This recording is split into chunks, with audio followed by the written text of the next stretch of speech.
And on the Peter Schiff note thing, I was like, the financial crisis of 2025 will kill Bitcoin. Basically, is what he's saying. Like, do you have any reasoning behind that at all?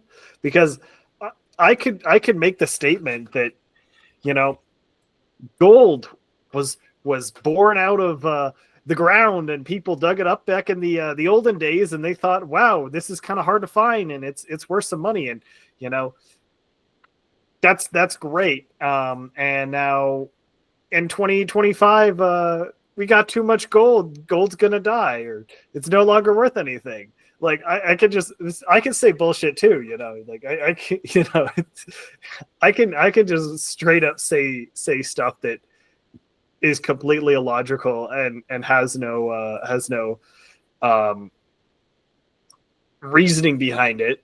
It doesn't make me very compelling or very interesting, but yeah. But let me jump in there. I'm not like trying to defend Peter Schiff. Obviously, I, as a Bitcoiner, I agree with all of the rest of you here. But in Peter Schiff's defense, gold has been outperforming Bitcoin over the past few months to a year, right? And maybe not even a year, but past few months for sure.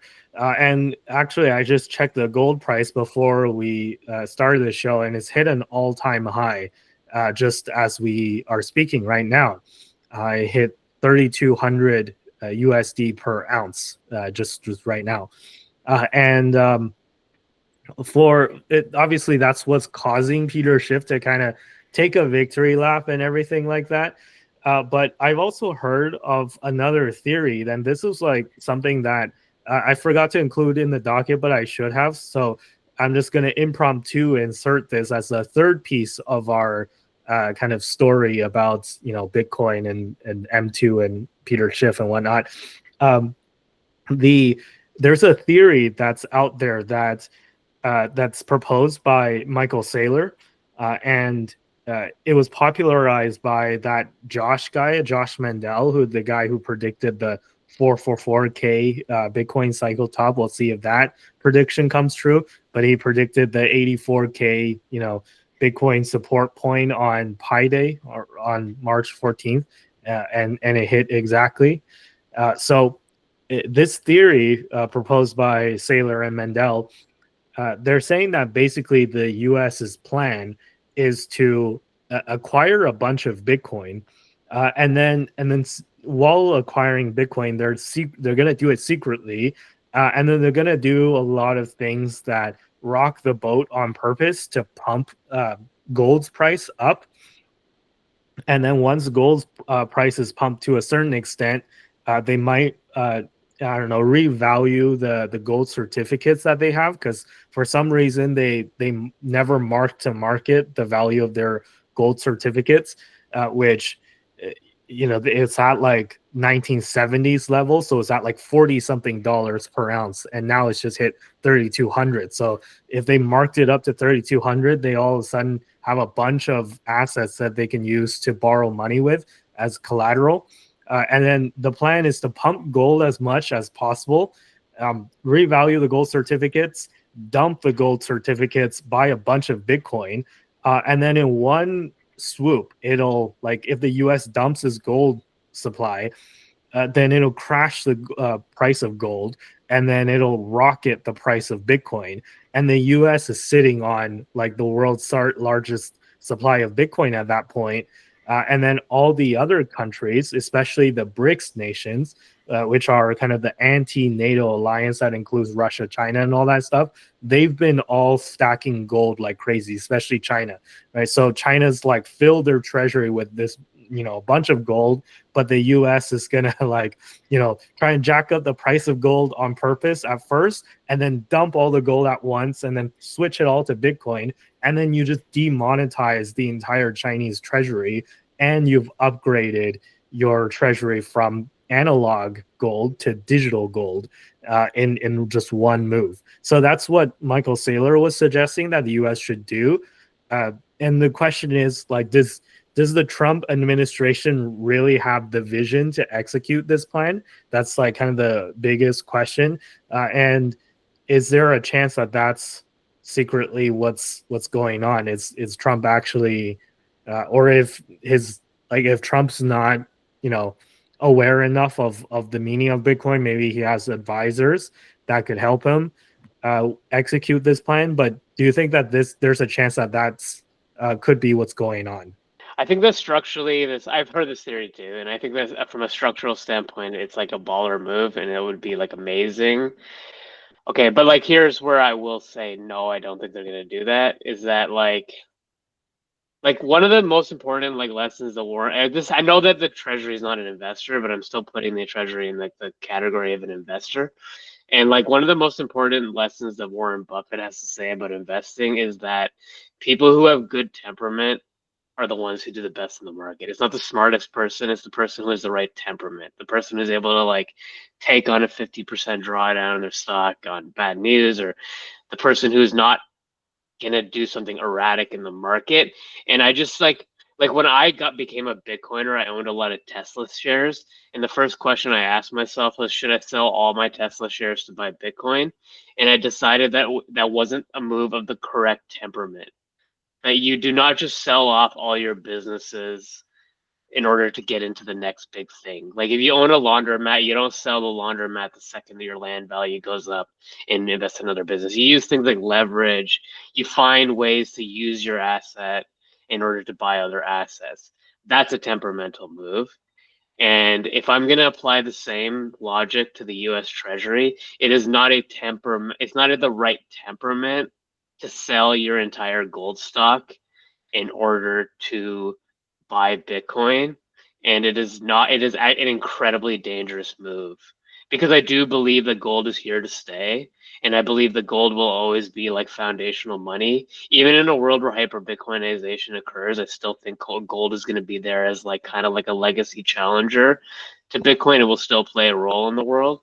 And I don't believe the United States will do that. I do not believe the United States will sell their gold stock. And I do not believe that the United States, there's a lot of Bitcoiners will say things like the US hasn't audited its gold since whenever. And there's not, I don't believe that's true. I think that every ounce of gold that they say they have at Fort Knox is in Fort Knox. That's my belief. Yeah, there's actually a theory that the reason why they stopped talking about auditing Fort Knox wasn't because the gold's not there.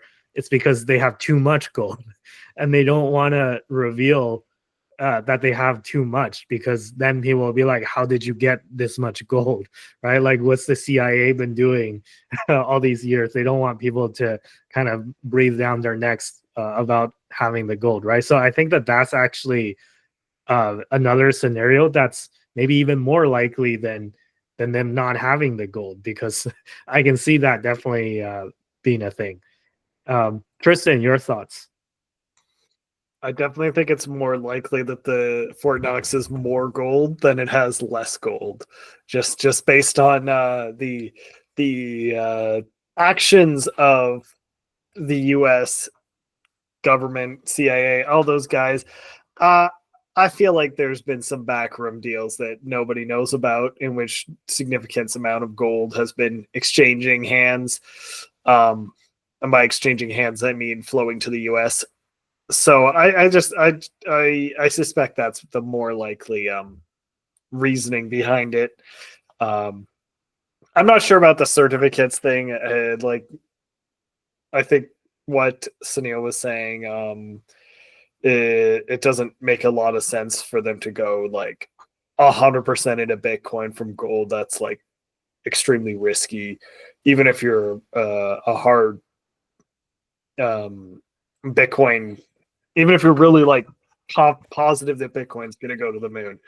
Like, at the end of the day, liquidating all your assets to buy one asset is extremely risky. It may pay off, but it has to be something that it's not something that like a larger power would do. Someone who has to hedge their risk to a higher extent. Um, that's not good. Not good temperament. um, So I think that's yeah, I think that's kind of where I'm at with it. And I think that, and just to be clear, when I was roasting Peter Schiff, I wasn't actually roasting his love of gold with my gold analogy. It was mostly just me pointing out that I can say anything I want with no backing, and it's all bullshit. Just to say him saying anything he wants with no backing is also bullshit. So him saying that Bitcoin is going to die in this crisis, in the 2025 crisis, is like, no, it's not. Or at least explain yourself. Maybe you know, if he wants to give me an honest to God reasoning behind why it's going to die, I'd listen to it. But you know, if he's just going to make a statement, I'm just like, that's like a statement with no backing is just completely worthless. You know, I like, didn't you know the Bow River's going to flood this year? That's it. That's what's going to happen. No proof, no reasoning, and then if it happens, I look like a genius, and if it doesn't happen, then you know. So I don't know. It's just that was more so where I was going with that.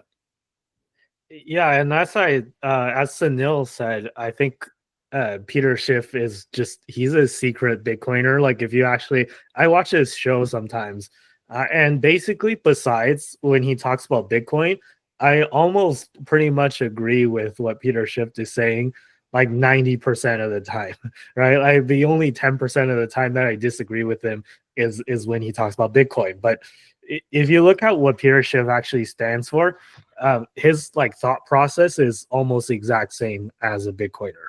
And he actually, like as a joke, launched a Bitcoin strategic reserve of his own, and people have been donating, like, you know, 10,000 sats, 100,000 sats to him right then and there. So he actually, like, it's proven on chain, and he's made the address public. You can go search it up. Like, it's proven on chain that he has Bitcoin. So, you know, like, I guess he's a Bitcoiner by definition, right? Like, just you don't have to love Bitcoin to be a Bitcoiner. You just have to own it, hold it, and he promised to never sell it. So, like, that's a Bitcoiner to me, right?